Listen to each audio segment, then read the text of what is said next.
సామెతల గ్రంథంలో మన జీవితానికి కావలసినటువంటి ఎన్నో విలువైన పాఠాలు భక్తుల ద్వారా దేవుడు పలికించి మన కోసం గ్రంథస్థం చేయించాడు. సామెతల గ్రంథంలో ఎక్కువ నీతిమంతుడు భక్తిహీనుడు అనే ఇద్దరి మీద బోలెడంత సబ్జెక్ట్ ఉంటుంది. సామెతల గ్రంథంలో నీతిమంతుడు భక్తిహీనుడు, బుద్ధిమంతుడు బుద్ధిహీనుడు, ఈ ఇద్దరి మీద చాలా విషయాలు రాయబడి ఉంటాయి. అయితే కొన్నిసార్లు నేను వాటిని కూడా ఎత్తి మీతో పంచుకోవటం జరిగింది. ఈరోజు వాటికి వేరుగా మనందరికీ అవసరమైన ఒక మాటని దేవుడు రాయించి ఉంచాడు. ఈ మాట నా జీవితంలో నాకెంతో ప్రోత్సాహకరంగా ఉండింది. యెహోవా ఆశీర్వాదము ఐశ్వర్యమిచ్చును, నరుల కష్టము చేత ఆ ఆశీర్వాదము ఎక్కువ కాదు అన్నాడు. ఆశీర్వాదాల్లో రకాలు ఉన్నాయి. ఆర్థికపరమైన ఆశీర్వాదం, సంతానపరమైన ఆశీర్వాదం, ఆరోగ్యపరమైన ఆశీర్వాదం, అలాగే సమాధానం, అశాంతి వేదన లేకుండా సమాధానం విషయమైనటువంటి ఆశీర్వాదం, ఆధ్యాత్మిక విషయాల్లో ఆశీర్వాదం. ఇట్లా ఆశీర్వాదం అనేది ఒక రకం కాదు. చాలాసార్లు మోకాళ్ళుని ప్రార్థన చేసి మనం నన్ను ఆశీర్వదించు ప్రభువా, నన్ను ఆశీర్వదించు ప్రభువా అంటాం. ఏ విషయంలో నిన్ను ఆశీర్వదించాలి అనేది దేవుడు అడుగుతాడు. ఏదో ఒకటి ప్రభువా ఆశీర్వదించు నాయన. అవును, నీకు సంతానపరమైన ఆశీర్వాదం కావాలా, ఆర్థికపరమైన ఆశీర్వాదం కావాలా, ఆధ్యాత్మిక ఆశీర్వాదం కావాలా, నీకు ఆత్మ సంబంధమైన దీవెనలు కావాలా, భౌతికమైన దీవెనలు కావాలా, దేవుడు అడుగుతాడు. ఏదో ఒకటి ప్రభువా నన్ను ఆశీర్వదించిన ఆయన అంటాం. ఆశీర్వాదం అంతా ఒక్కటి కాదు, ఆశీర్వాదంలో రకాలు ఉన్నాయి. సరే, ఇక్కడ ఐశ్వర్యానికి సంబంధించినటువంటి ఆశీర్వాదాన్ని గురించి మాట్లాడాడు. ఐశ్వర్యం అంటే సిరి సంపదలు మనకు తెలిసి. ఈ ఐశ్వర్యం అనేది ఒక్క విధమైన ఐశ్వర్యాన్ని గురించి బైబిల్ మాట్లాడటం లేదు. రెండు విధములైన ఐశ్వర్యాలను గురించి దేవుని వాక్యం మాట్లాడుతుంది. ఒకటి ఈ భౌతికమైన సిరి సంపదలు, రెండు ఆత్మీయమైన సంపదలు. ఇక్కడ యెహోవా ఆశీర్వాదం ఐశ్వర్యం ఇస్తుంది, నరుల కష్టము చేత ఆ ఆశీర్వాదము ఎక్కువ కాదు అన్నాడు. ఈ పలికిన ఈ మాటని మనం అక్షరార్థంగా తీసుకుంటే, భూమి మీద ఐశ్వర్యవంతులైన వారందరినీ యెహోవాయే ఆశీర్వదించాడా, ఆయన ఆశీర్వదిస్తేనే వీళ్ళంతా ఐశ్వర్యవంతులయ్యారా అన్న ఒక ప్రశ్న ఏర్పడుతుంది. ఒక సినిమా యాక్టర్ ఉన్నాడు, బాగా వినాలి. ఒక సినిమా యాక్టర్ ఉన్నాడు, కొన్ని కోట్ల రూపాయలు. కొంతమంది రాజకీయవేత్తలు ఉన్నారు, వేల కోట్ల రూపాయలు. కొంతమంది పెద్ద పెద్ద వ్యాపారస్తులు ఉన్నారు. ఈరోజు వాళ్ళ దగ్గర విస్తారమైన సంపద ఉంది, చాలా ఐశ్వర్యవంతులు. వాళ్ళ బిల్డింగ్ మీద ఫ్లైట్ దిగేంత ప్లేసు, హెలికాప్టర్ దిగేంత ప్లేసు ఉందంట వాళ్ళ బిల్డింగ్ పైన. చక్కగా పెద్ద గ్రౌండ్ అన్నమాట, అంత పెద్ద బిల్డింగ్. ఎంత ఐశ్వర్యమో, ఎంత సంపదో, ఎన్ని లక్షల కోట్ల డబ్బులో. విచిత్రం ఏంటంటే వాళ్ళు నిజదేవుడిని ఎరగరు. నీవు నేను ఆరాధిస్తున్న యేసయ్యని వాళ్ళు ఎరగరు, యెహోవా అన్న ఆయనని వాళ్ళు ఎరగరు. కానీ వాళ్ళు కోట్ల కోట్ల రూపాయల డబ్బులో ఉన్నారు. వాళ్ళకి ఆర్థికపరమైన ఐశ్వర్యపరమైన ఆశీర్వాదం కుప్పల తెప్పలుగా ఉంది. ఎవరిచ్చారు? ఓ ప్రశ్న. ఈ ఒక మాటే కాదు, బైబిల్లో ఇంకా విచిత్రమైన మరికొన్ని మాటలు ఉన్నాయి. కీర్తనల గ్రంథంలో యెహోవా ఇల్లు కట్టించని ఎడల కట్టువారి ప్రయాసము వ్యర్థమే అంటాడు. అంటే ఇప్పుడు లోకంలో చాలామంది పెద్ద పెద్ద బిల్డింగులు కట్టుకుంటున్నారు. చిన్నోళ్ళు చిన్న ఇల్లు కడుతున్నారు, పెద్దోళ్ళు పెద్ద ఇల్లు కడుతున్నారు, కొంతమంది 2 ఇళ్ళు కడుతున్నారు. అర్థం కాలేదా? కొంతమంది ఇంకా విశాల హృదయాలు 3 ఇళ్ళు కూడా కడుతున్నారు. సరే, ఇది వేరే సంగతి. చిన్నిళ్ళైనా పెద్దిళ్ళైనా యెహోవా ఇల్లు కట్టించని ఎడల కట్టువారి ప్రయాసము వ్యర్థమే అంటే కట్టినన్ని ఇళ్ళన్నీ ఆయనే కట్టించాడు అని అర్థం వస్తుంది. భక్తుడి కంటే దేవుడు కట్టించాడు, దేవునికి స్తోత్రం. మరి భక్తిహీనుడికి ఎవరు కట్టించారు? అవునా? అది ఎక్కడుంది? కీర్తనల గ్రంథం 127వ కీర్తన మొదటి వచనం. యెహోవా ఇల్లు కట్టించని ఎడల దాని కట్టువారి ప్రయాసము వ్యర్థమే. యెహోవా పట్టణమును కాపాడని ఎడల దాని కావలి కాయువారు మేలుకొని ఉండుట వ్యర్థమే. మీరు వేకువనే లేచి చాలా రాత్రి అయిన తర్వాత పండుకొనుచు మీ చేతుల కష్టార్జితమైన ఆహారము తినుచూ నుండుట వ్యర్థమే. తన ప్రియులు నిద్రించుచుండగా ఆయన వారికి ఇచ్చుచున్నాడు. రైట్. మనకంటే దేవుడు ఇస్తున్నాడు, మరి వాళ్ళకి ఎవరు ఇస్తున్నారు? మనల్ని అంటే దేవుడు కాపాడుతున్నాడు, మరి వాళ్ళని ఎవరు కాపాడుతున్నారు? సరే, మనకి దేవుడు ఐశ్వర్యం ఇచ్చాడు, ఆశీర్వాదం ఇచ్చాడు అంట, మరి వాళ్ళు కూడా కోట్లు సంపాదిస్తున్నారు కదా. మరి వాళ్ళ యెహోవా ఆశీర్వాదం ఐశ్వర్యం ఇచ్చునంటే అంత ఐశ్వర్యం వాళ్ళు దేవుని ఆశీర్వాదంతోనే పొందారా? అసలు ఇక్కడ బైబిల్ గ్రంథంలో ఏ ఇంటిని గురించి మాట్లాడుతున్నాడు, ఏ పట్టణాన్ని గురించి మాట్లాడుతున్నాడు, ఏ ఐశ్వర్యాన్ని గురించి మాట్లాడుతున్నాడు అనేది ఒక ప్రశ్నగా మనం తీసుకుంటే, ఈ 3 విషయాలు భౌతిక ప్రపంచంలో ఉన్నాయి, ఆధ్యాత్మిక ప్రపంచంలో కూడా ఉన్నాయి.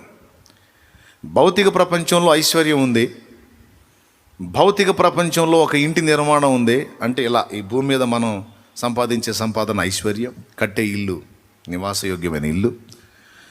3వది కాపాడబడవలసిన పట్టణం. ఈ చిలకలూరుపేట ఒక పట్టణం, దీని ప్రక్కన నరసరావుపేట, జంట పట్టణాలు. దీనికి 30 కిలోమీటర్ల దూరంలో చీరాల పట్టణం ఉంది. అటు నరసరావుపేట, ఇటు చీరాల మధ్యలో ఉన్నది చిలకలూరుపేట పట్టణం. 3 పట్టణాలు అన్నమాట. ఈ 3 ఇలాంటి పట్టణం ఒకటి, మనం కట్టే ఇల్లు ఒకటి, మనం సంపాదించే డబ్బు ఒకటి. ఐశ్వర్యం, ఇల్లు, పట్టణం. ఈ 3టికి ఈ భౌతికంగా మనకి ఈజీగా అర్థమైపోయింది. పట్టణం అంటే ఏంటో, ఐశ్వర్యం అంటే ఏంటో, ఇల్లు అంటే ఏంటో. కానీ ఆత్మీయ ప్రపంచంలో ఇవే 3 పదాలు వాడబడేటువంటిది కూడా ఇంకొకటి ఉంది. అది మీకు పౌలు పత్రికల్లో ఏమాత్రం పరిచయం ఉన్నా,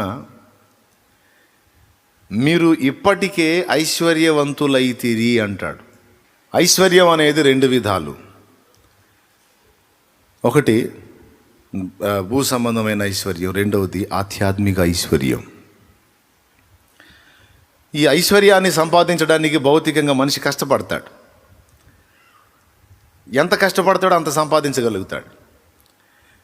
ఉదాహరణకి ఇప్పుడు మనం ఇందాక చెప్పుకున్న ఒక పెద్ద ధనవంతుడైన వాడిని గుర్తు చేసుకుంటే, ఏదో ఒక చిన్న పెట్టుబడితో ఒక వ్యాపారాన్ని మొదలుపెట్టి రాత్రి పగలు తేడా లేకుండా కష్టపడి తిప్పలు పడి నానా బాధలు పడి బ్రెయిన్ ఉపయోగించి ఎత్తుగడలేసి సక్సెస్ చేసి ఒక దానిలో తేడా పడితే ఇంకొక దాన్నైనా మొదలుపెట్టి చేసి చేసి చేసి చేసి ఎట్టకేలకు ఎంతో శ్రమపడి ఒక గొప్ప ఐశ్వర్యవంతుడు అవుతాడు. ఒకటే జీవిత లక్ష్యం, డబ్బు సంపాదించాలి అని. దానికోసం ఎంతో కష్టపడతాడు. నాకంత డబ్బు అవసరం లేదు, ఉండటానికి తినటానికి ఉంటే చాలు అనుకున్నాడు. కొద్ది గంటలే కష్టపడతాడు, శుభ్రంగా తెచ్చుకున్న ఏదో కాస్త వండుకు తింటాడు, హాయిగా మంచం ఎక్కుతాడు, గురక పెడతాడు. కానీ విస్తారమైన ఐశ్వర్యం సంపాదించాలంటే ఒకడు ఖచ్చితంగా త్యాగం చేయాల్సిందే, కష్టపడాల్సిందే. భూమి మీద దేవుడు మనుషులను పుట్టించినప్పుడు ఒక తీర్మానం చేశాడు. బాగా వినండి. కష్టపడకపోయినా, అంటే మనం ఎక్కువ శ్రమ పడకపోయినా, శ్రమ పడినా, మనం ప్రత్యేకంగా ప్లాన్లు గీసి సక్సెస్ చేసినా చేయకపోయినా, దేవుని చట్ట ప్రకారం ఒక కార్యాన్ని దేవుడు జరిగించి పెట్టాడు. అదేంటంటే, నేను భూమి మీద మనుషుల్ని పుట్టిస్తున్నా, వాడికి ఒక ఆయుష్కాలాన్ని నిర్ణయిస్తా. ఆ 70 ఏళ్ళలో 80 ఏళ్ళలో 40 ఏళ్ళలో 20 ఏళ్ళలో 30 ఏళ్ళలో 10 ఏళ్ళలో 1 సంవత్సరమో లేకపోతే 100 ఏళ్ళలో. బైబిల్లో ఆదికాండంలో మనం చూస్తే ఒక ఆయన 969 బతికాడు. 969 సంవత్సరాలు బతికాడు. ఒక 900 ఏళ్ళైనా లేకపోతే 1000 ఏళ్ళైనా. నేను మనుషుల్ని భూమి మీద చేస్తున్నాను గనుక వాళ్ళు జీవించి ఉన్నంత వరకు, నేను వాళ్ళకి ఇచ్చిన ఆయుష్కాలం వరకు వాళ్ళ బాధ్యతల విషయంలో నేను రాజీ పడను. దేవునికి మహిమ. వారి అక్కర విషయంలో, వాళ్ళ అవసరతల విషయంలో నేను రాజీ పడను. వాడు నన్ను ఒప్పుకున్నా ఒప్పుకోకపోయినా, నన్ను నమ్మినా నమ్మకపోయినా, నన్ను పట్టించుకున్నా పట్టించుకోకపోయినా, నేను వాళ్ళ బాధ్యతలన్నీ నెరవేరుస్తా. ఇది దేవుని తీర్మానం. దీన్నే బైబిల్లో మత్తయి సువార్తలో ప్రభువు ఎత్తాడు. ఆయన మంచివారి మీదను చెడ్డవారి మీదను తన సూర్యుని ఉదయింపజేయుచున్నాడు, తన వర్షమును పంపుచున్నాడు. ఒక పంట పండి మన చేతికొచ్చి మనం తిని బ్రతకాలంటే సూర్యరశ్మి కావాలి, వర్షము కావాలి, లేకపోతే మొక్క చచ్చుద్ది. సూర్యుని ఎండవేడిమి తగలకపోతే ఎన్ని నీళ్లున్నా సరే మొక్క బతకదు. అవునా కాదా? అచ్చంగా వానేబడి అచ్చంగా నీడే ఉండి సూర్యోదయము సూర్యాస్తమయం సూర్యుని యొక్క సూర్యరశ్మి అనేది లేకపోతే మొక్క బతికిద్దా? చదువుదేసేయండి. అచ్చంగా సూర్యుని ఎండవేడే ఉండి వర్షం లేకపోతే, పంట పండితే మనుషునికి ఆహారం దొరుకుతుంది. ఆహారం తింటే బతుకుతాడు, లేకపోతే చస్తాడు. సో మనిషి బతకాలంటే తిండి తినాలి, తిండి తినాలంటే పంట పండాలి, పంట పండాలంటే నీ దగ్గర విత్తనం ఉన్నా, సారవంతమైన నేల ఉన్నా, నీరు ఎండ ఈ రెండు లేకపోతే పంట పండదు. ఆయన అంటాడు, మంచివారి మీదను చెడ్డవారి మీదను ఆయన తన వర్షమును పంపుచున్నాడు, తన సూర్యుని ఉదయింపజేస్తున్నాడు. అంటే మనిషికి ఆహారం పెట్టి వాడిని బతికించే విషయంలో వాడు మంచోడా చెడ్డోడా అన్నది దేవుడు పట్టించుకోవటల్లా. నా బాధ్యత అది. సృష్టిలోనే ఒక ధర్మాన్ని నియమించి పెట్టేశాడు. వాడు కొంచెం కష్టపడిందా వాడికి అంత ఆహారం దొరికేటట్టు నేను ఏర్పాటు చేస్తా. వాడికి నన్ను ఒప్పుకున్నాడా ఒప్పుకోలేదా కాదు, వాడు భూమిని దున్ని విత్తనం వేస్తే నేను పండిస్తా. వాడు ఏదన్నా ప్రయత్నం చేస్తే నేను సఫలపరుస్తా. ఎందుకంటే వాడు అన్నం తినాలి కదా, వాడు బ్రతకాలి కదా. నీకు తెలుసో లేదో, ఎవరైనా నీ దగ్గరకు వచ్చి బాబు ధర్మం బాబు అని నువ్వు నీ దగ్గర చేయదు అదే పా పా పొద్దున్నే అని నువ్వు అన్నా, నువ్వు ఆహారం పెట్టకపోయినా మరో 20 మంది దగ్గర వాడికి ఆహారం రెడీ చేసి పెట్టుకుంటాడు దేవుడు. వాడు దేవుడిని ఒప్పుకున్నాడా ఒప్పుకోలేడా అనేది పట్టించుకోడు. భిక్షగాడై ఉండి నీ ముందుకు వచ్చినా వాడు సైతం దేవుని బిడ్డే. వాడిని కూడా దేవుడే చేశాడు గనుక నువ్వు ఆయనను అంగీకరించినా అంగీకరించకపోయినా నీ ప్రయత్నము సఫలమయ్యేటట్టు చేసి ఆయన ఉంచాలనుకున్నంత వరకు నీ పట్టణానికి కీడు కలగకుండా కాపాడుకుంటాడు. ఆయన అనుకున్నప్పుడు నీకు నివాసమైన యోగ్యమైనటువంటి ఒక ఇల్లు నీవు కావాలని ప్రయత్నం చేస్తే అది కూడా నీకు వచ్చేటట్టు చేస్తాడు. ఇక్కడ నువ్వు భక్తుడువా భక్తిహీనుడువా అన్నది పాయింట్ కాదు. నువ్వు దేవుని బిడ్డవి. లోకస్తుడు కూడా దేవుని బిడ్డే. ఐశ్వర్య విషయంలో కూడా నువ్వు దేవుని బిడ్డవా కాదా, లేకపోతే దేవుని ఒప్పుకున్నావా లేదా అన్నది కాదు. నువ్వు కష్టపడితే ఐశ్వర్యం వచ్చేస్తుంది అంతే. ఇది దేవుని పద్ధతి. అందుకే ఆస్తికులు బాగున్నారు, నాస్తికులు కూడా బాగున్నారు. దేవుడు ఉన్నాడని నమ్మినోడు బాగున్నాడు, దేవుడు ఎవడరా దేవుడు అన్నోడు కూడా బాగానే ఉన్నాడు. మనకు డౌట్ వస్తుంది, నేను ఇంత మంచిగా బతుకుతుంటే నాకు ఇంత ఫోర్స్ లేదు కానీ వాడు ఇంత దరిద్రుడు, అసలు వాడేంది అంత ముందుకు వెళ్తున్నాడో డౌట్ వస్తుంటుంది మనకి. వాడికి మనకి ఇద్దరికి దేవుడు తండ్రి కాబట్టి ఆయన మనకి ఇవ్వాలనుకున్నవన్నీ కూడా కొంతమంది జుట్టు పీక్కుని ఆలోచిస్తూ ఉంటారు. పిల్లలు పెద్దోళ్ళు అవుతున్నారు, వాళ్ళ పెళ్ళిళ్ళు ఎట్ట చేయాలి, అబ్బాయి పెద్ద చదువుకి వెళ్తున్నాడు, ఆడికి ఉద్యోగానికి డబ్బులు ఎట్ట చేయాలి, ఆ పెద్ద చదువులకి పైసలు ఎట్లా సమకూర్చాలి, అది ఎట్లా చేయాలి, ఇది ఎట్లా చేయాలని వేదన పడుతుంటారు.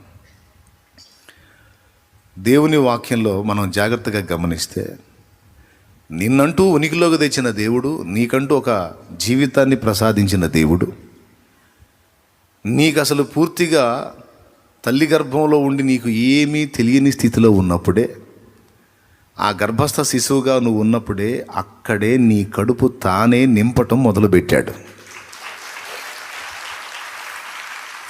అసలు నీకేమీ తెలియని స్థితిలో అమ్మ కడుపులో ఒక శిశువుగా, ఒక పిండంగా నువ్వు ఉన్నప్పుడే అక్కడే నీ గురించి బాధ్యతగా వ్యవహరించడం మొదలుపెట్టి, కేర్ తీసుకొని, నీకు ఏ పూటకు ఆ పూట నీ చిన్న పొట్టకు కావాల్సిన మేత అక్కడే ఆయన అందించటం మొదలుపెట్టాడు. అక్కడి నుంచి బయటకు వచ్చిన తర్వాత, తల్లి గర్భం నుండి నువ్వు బయటకు వచ్చిన తర్వాత నీకు ఆహారం ఏర్పాటు చేశాడు. నీ తల్లిదండ్రుల్ని ఒక పాత్రగా వాడుకొని నిన్ను పెంచి పోషించి ఈ రోజుకి ఇలా తీసుకొచ్చాడు ఆయన. తల్లి గర్భంలో గర్భస్థ శిశువుగా ఉన్నప్పుడే నీ విషయంలో బాధ్యత తీసుకుని, నువ్వు భూమి మీదకి వచ్చి పెరిగి పెద్దయి మంచోడు అవుతావా, దుష్మన్ అవుతావా, లేకపోతే దుష్టుడు అవుతావా, మంచోడు అవుతావా, ఏం పట్టించుకోకుండా నీ బాధ్యతలు చూడటం మొదలుపెట్టినటువంటి దేవుడు నీకు ఇచ్చిన ఆయుష్కాలం వరకు నీకు కావలసిన ప్రతి అవసరతకు కావలసినవన్నీ ముందే సిద్ధపరిచి ఉంచాడు. అది ఆయన బాధ్యత. ఇది ఎలా చెప్పొచ్చు అంటే, ఒక తల్లికి 4 కొడుకులు ఉన్నారు. ఆ తండ్రి పోతా పోతా కోట్ల రూపాయల ఆస్తి ఇచ్చిపోయాడు. ఈ 4 కొడుకుల్లో 2 చెడిపోయిన వాళ్ళు, 2 మంచోళ్ళు. కానీ తల్లి పోతా పోతా బ్యాంకులో ఈ చెడిపోయిన వాళ్ళ పేరు మీద కూడా మనీ వేసినట్టు అన్నమాట. 2 మంచోళ్ళ పేరు మీద కాదు, చెడిపోయిన వాళ్ళ పేరు మీద కూడా మనీ వేసినట్టు. ఇంకా చెప్పాలంటే మంచోళ్ళది కూడా కొంచెం తీసి ఈ చెడిపోయిన వాళ్ళకి వేసిపోయింది. తెలీదా? నిజమా కాదా? ఇదే విచిత్రము. కొన్నిసార్లు మన పెద్దాళ్ళ మీద మనకు ఫీలింగ్ వచ్చింది, నేను ఇంత మంచిగా చూసుకుంటే డబ్బులు నాకు ఇవ్వకుండా వాడు అసలు తాకితలోడు వాడి పేరు మీద ఇచ్చిపోయింది ఏంది, బంగారం ఆ అమ్మాయికి ఇచ్చింది ఏంది, పొలం ఆ అమ్మాయికి రాసింది ఏంది, ఇల్లు ఆ అమ్మాయికి రాసింది ఏంది, నేను కదా చూసుకుంది. చచ్చిన ముసలిదానికి కూడా న్యాయం లేదు, అన్నీ నా చేత చేయించుకొని పోతా అన్నీ ఆ అమ్మాయికి రాసింది, ఆడికి రాసింది అని అను. కొంచెం అమ్మ మనసు ఎరిగితే మనకు అర్థమైపోయింది. మంచోడిని ఎందుకని సరిగా పట్టించుకోలేదు, చెడిపోయినోడి విషయంలో ఎందుకు సీరియస్గా తీసుకున్నారంటే, ఈ మంచోడు ఎట్టయినా బతుకుతాడని నమ్మకం. ఈ మంచి పిల్ల ఎట్లనైనా బతుకుద్ది, ఎప్పటికైనా బాగుపడిద్ది, ఎప్పటికైనా ఆశీర్వదించబడిద్ది. ఎటొచ్చి ఎగచాట్లు పడేది ఈ చెడిపోయినోడు, చెడిపోయిన అమ్మాయి గనక వాళ్ళు పోతా కూడా ఒక చెయ్యి వాళ్ళకే ఇసిరిపోతారు. స్తోత్రం చెప్పండి. ఎప్పుడన్నా తిట్టుకున్నారా మీ పెద్దాళ్ళని? అబద్ధాలు ఆడవాకండి, సణుక్కొని ఉంటారు కదా. మా అమ్మ కూడా, మా అమ్మ వ్యవహారం కూడా ఇంతే చేస్తూ ఉంటుంది. మా అమ్మ కూడా ఇంతే. అసలు మా అమ్మ దగ్గర కూడా న్యాయం లేదు, దేవుడి దగ్గర న్యాయం లేదు, మా అమ్మ దగ్గర న్యాయం లేదు. ఇంకా చెప్పాలంటే అందరికీ వేస్తారు, చెడిపోయినోడికి డబ్బు వేస్తారు, మంచోడికి డబ్బు వేస్తారు ఐశ్వర్యవంతులైతే. ఇది చెడిపోయినోడు కదా అని వేయకుండా పోదు. అమ్మ బాధ్యత అది, నాన్న బాధ్యత అది. అట్లాగే మనల్ని అంటూ ఉనికిలోకి తెచ్చాడు కనుక మళ్ళా మనం యాత్ర ముగించేదాకా మనకు కావాల్సిన ప్రతి అవసరతకు సంబంధించి ఎప్పటికప్పటికి ఎక్కడికక్కడికి ఏర్పాట్లు చేసే పెట్టాడు ఆయన. దేవుణ్ణి ఎరిగిన మనం కాదు, దేవుణ్ణి ఎరగని అన్యుడు కూడా ఈ మాట వాడతాడు. అన్నీ దేవుడే చూసుకుంటాడు, భగవంతుడు ఉన్నాడు, ఆయనే చూసుకుంటాడు. వాడికి అన్యాయం జరిగిందా సరే దేవుడు ఉన్నాడురా అంటాడు. వానికి అనుకున్నవి జరగకుండా ఎదురు దెబ్బలు తగులుతున్నా సరే కానీ భగవంతుడి దయ ఇప్పటికి ఇదే ప్రాప్తం కానీ అంత వేదాంత ధోరణిలో వాళ్ళు కూడా మాట్లాడతారు. అసలు వాళ్ళకున్న విశ్వాసం ఎంత గొప్పదంటే ఒక సూక్తి రాసి పెట్టుకున్నారు వాళ్ళు. గతంలో చెప్పా, ఒక సూక్తి రాసి పెట్టేసుకున్నారు. ఏం సూక్తి తెలుసా? 100 కోటి దరిద్రాలకు అనంత కోటి ఉపాయాలు అని. ఏంటి? 100 కోటి అంటే 100 కోట్ల దరిద్రాలకి అనంత కోటి ఉపాయాలంటే లెక్కలేనన్ని ఉపాయాలు ఉంటాయిరా, దేవుడు రెడీ చేసే పెట్టుంటాడు. కాబట్టి ఎన్ని దరిద్రాలు వచ్చినా వాటిని తొలగించుకునే ఉపాయాలు దేవుడు దాచిపెట్టే ఉంచుతాడు. మనమేం భయపడాల్సిన అవసరం లేదు. ఆ టయానికి ఆ ఉపాయం అందిద్ది, ఆ దరిద్రం పోయిద్దిలే, ఏం పర్వాలేదని వాళ్ళ నోట కనీసం శాపగ్రస్తమైన మాట కూడా మాట్లాడడానికి ఇష్టపడరు. ఓటమి, ఏడుపు, లేమి, లేదు, దరిద్రం అనే మాటలు ఒప్పుకోరు. ఎవడన్నా నువ్వు ఎప్పుడు ఈ మాటలు మాట్లాడుతావు? నీ నోట మంచి శుభవచనం ఏమి రాదంట్రా?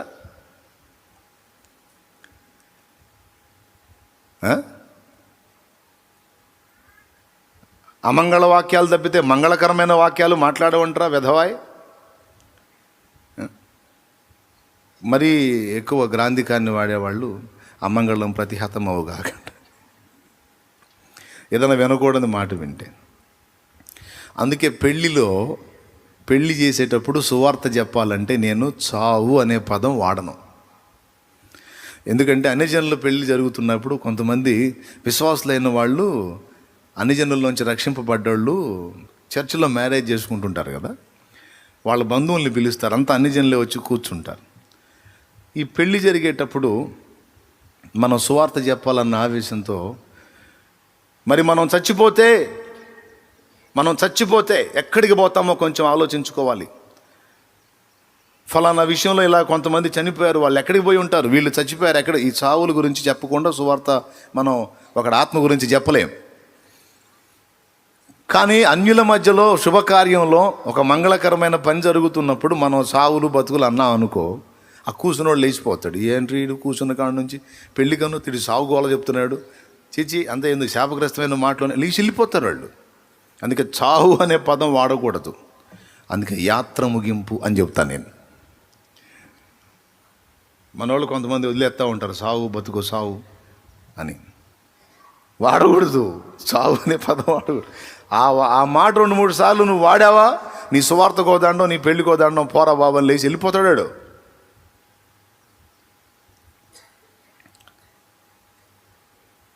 అపశకునం మాటలు ఒప్పుకోరు, మంచి శకునం మాటలు ఒప్పుకుంటారు, ఐగుప్తీయుల్లాగా. ఎందుకు ఈ మాటలు చెప్తున్నా నేను? వారు సైతము దేవుడెవరో తెలియదు, నిజమైన దేవుడెవరో ఎరుగరు. కానీ ఒకటి తెలుసు, 100 కోటి దరిద్రాలకు అనంత కోటి ఉపాయాలు దేవుడు ముందే సిద్ధపరిచి ఉంచుతాడు అనేది ఒక విశ్వాసం.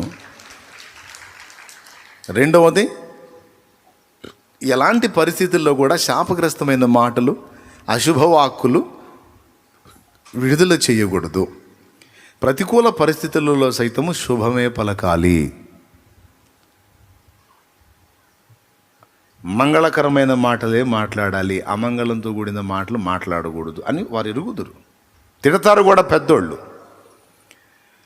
చూడండి, అన్యుల్లో నిజదేవుని ఎరగకపోయినా వాళ్ళకు ఉన్నటువంటి నిశ్చయత. ఇక విశ్వాసుల విషయంలో ఇంకెంత ఎలా ఉండాలో ఊహించండి.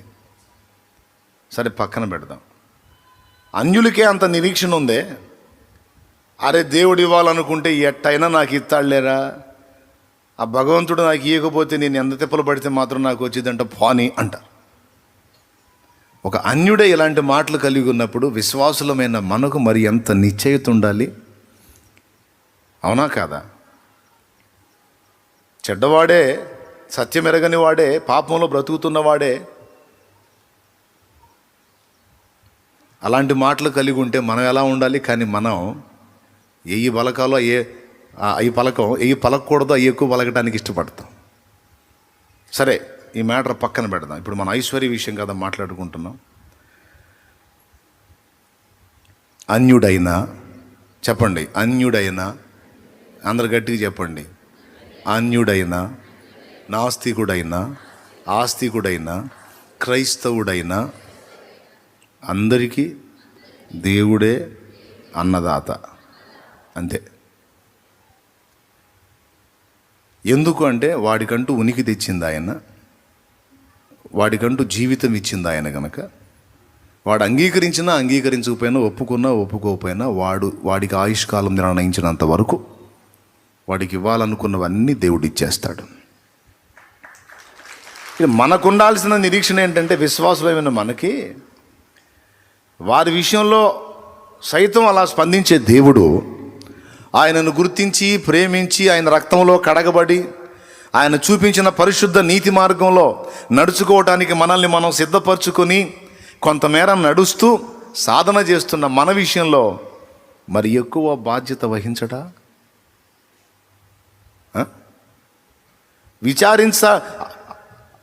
ఈ సమస్యలన్నిటి గురించి విచారించేవాడు అన్యుడు అన్నాడు.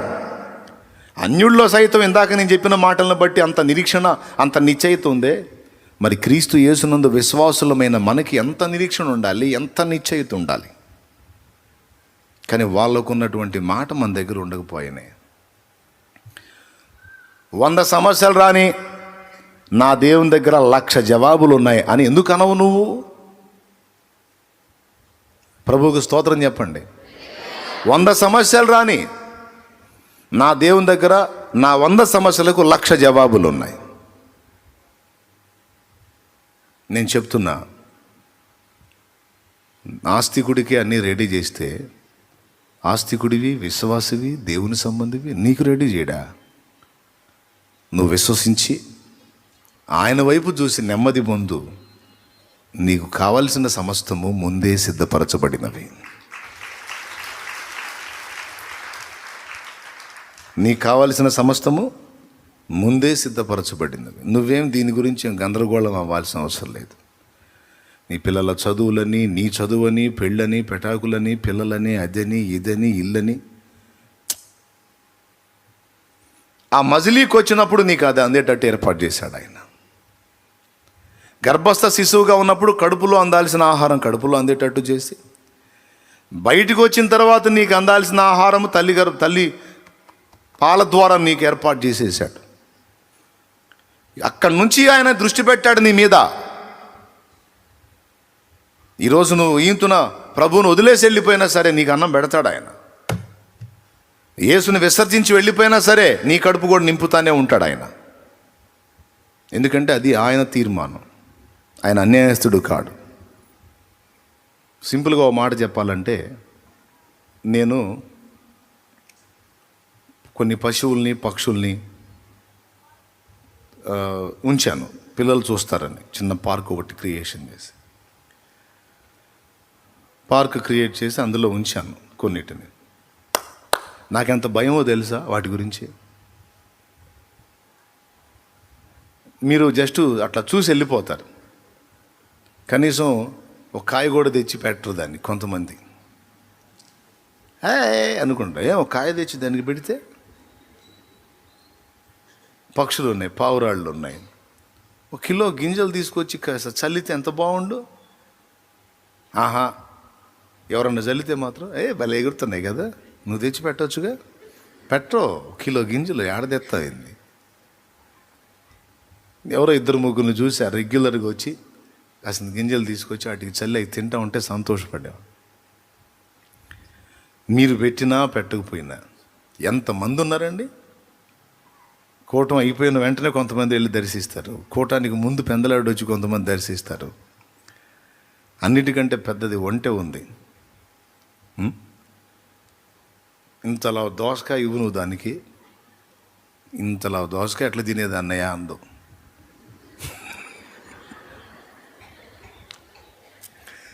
బస్తాలు తింటుంది అది. ఒక దోసకాయ తీసి దాన్ని నోటికి అందిస్తే ఏం ప్రాబ్లం లేదు, బ్రదర్ ఇంకోటి రెడీ చేసుకో అని నేను ఇంకొక కాయ తీసేటప్పటికి టపా టపా టపా నవిలి పడేస్తుంది. తెచ్చినప్పుడేమో నడుము 4 అడుగులు ఉంది. ఇప్పుడు నాకన్నా ఎత్తు అయిపోయింది దాని నడుము. దాని కాలంత లేదు, నేను వెళ్ళిపోయింది ఎక్కడికో. గంభీరంగా ఉంటుంది.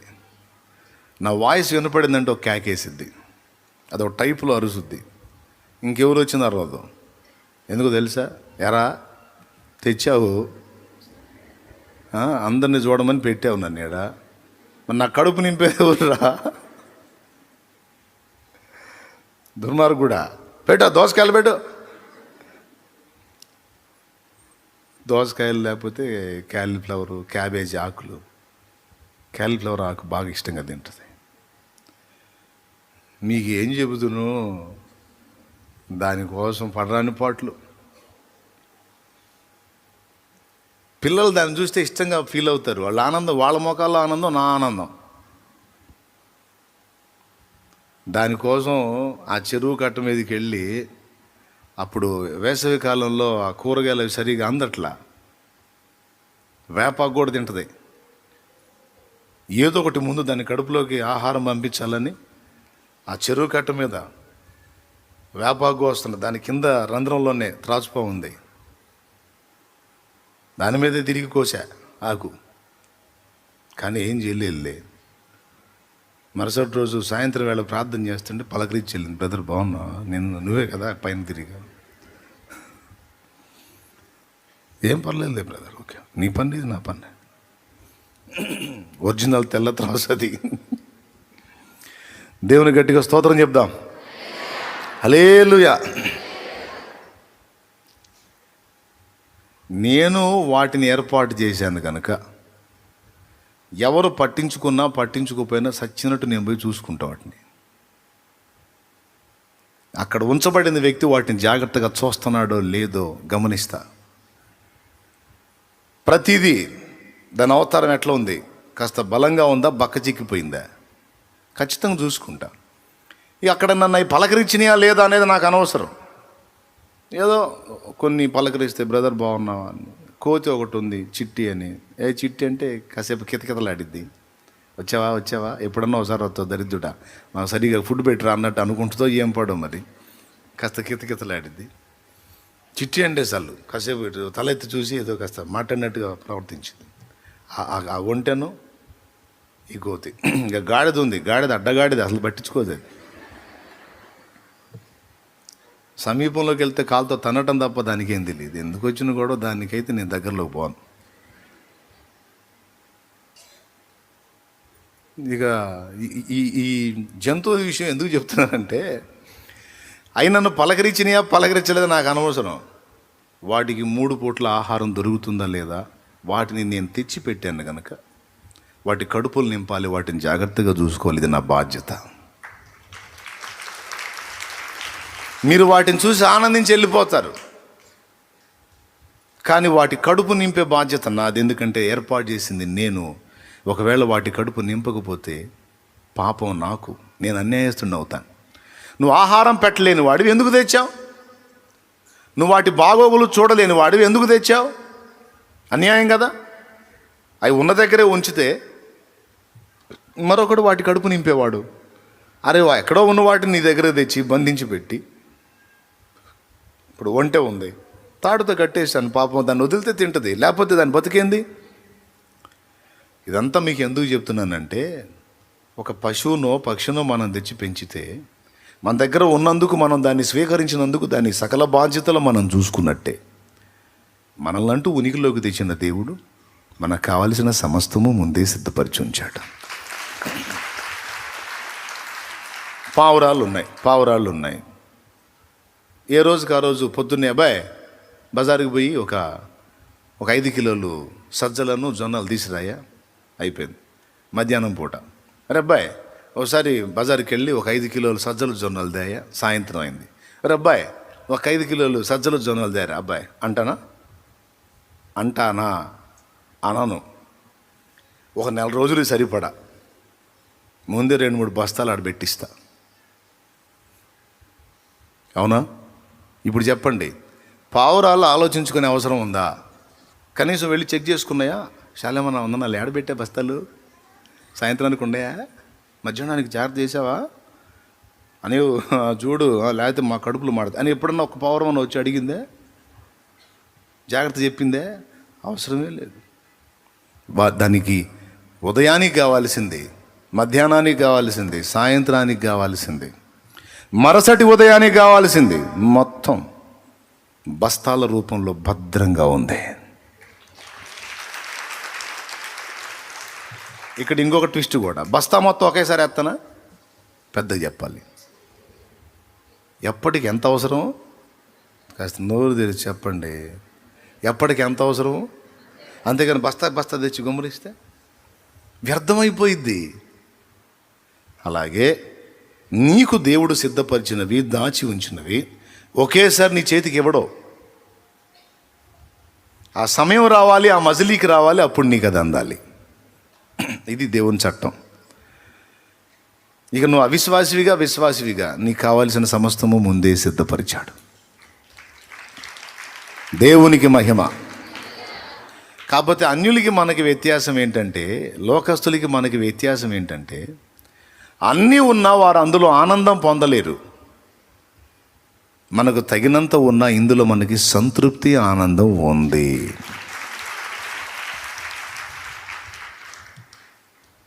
అష్టైశ్వర్యాలు ఉంటాయి, కానీ మనసులో శాంతి ఉండదు, ఆత్మలో ఆనందం ఉండదు. ఈ రెండు మనకున్నాయి. నిజమైన సంతోషం, సమాధానం వారికి ఉండవు.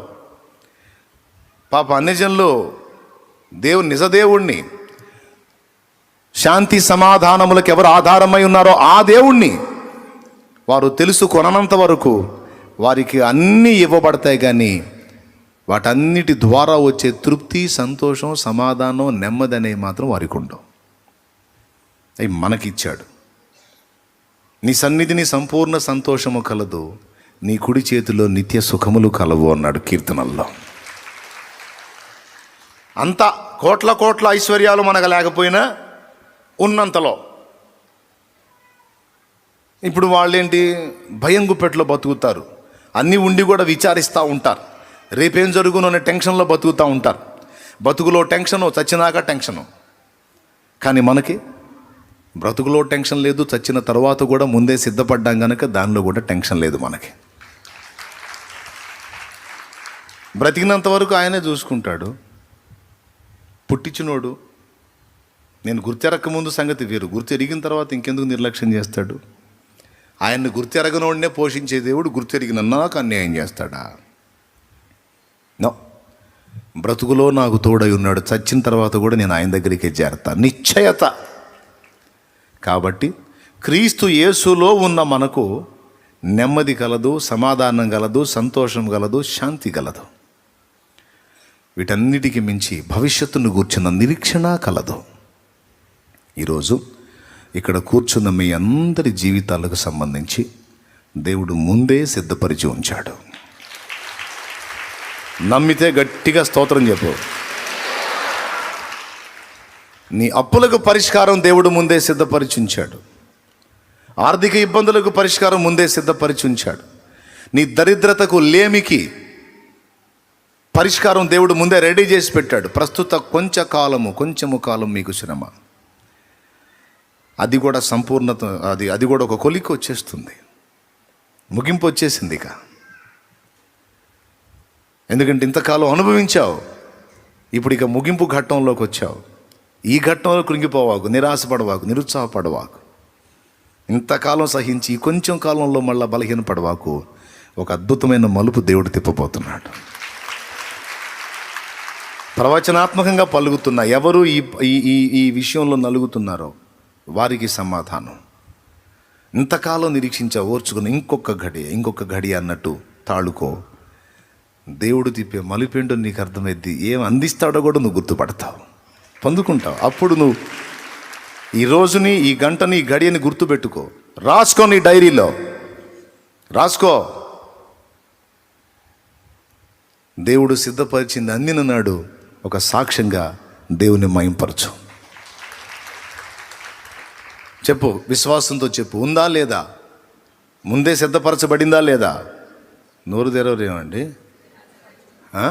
ఇంకేమైనా డౌట్ లేదుగా? ఆ నాస్తికుడికి ఇచ్చినప్పుడు నీకు ఇవ్వడా? మరి నిశ్చయముగా నీకు అందాల్సిన దాన్ని మొత్తాన్ని కూడా దేవుడు నీకు అందుబాటులోకి తెస్తాడు.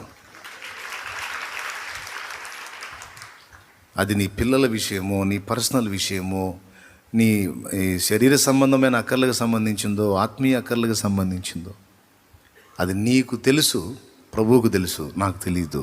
కానీ ఆయన పలికించిన మాట ఇప్పుడు నేను పలుకున్నా, జరిగిద్ది. నా నిశ్చయత, నా నెమ్మదికి కారణం అదే. నాకేదో అది కావాలి, ఇది కావాలి, బోల్డని అవసరతలు ఉన్నాయి, బోల్డని టెన్షన్స్ ఉన్నాయి.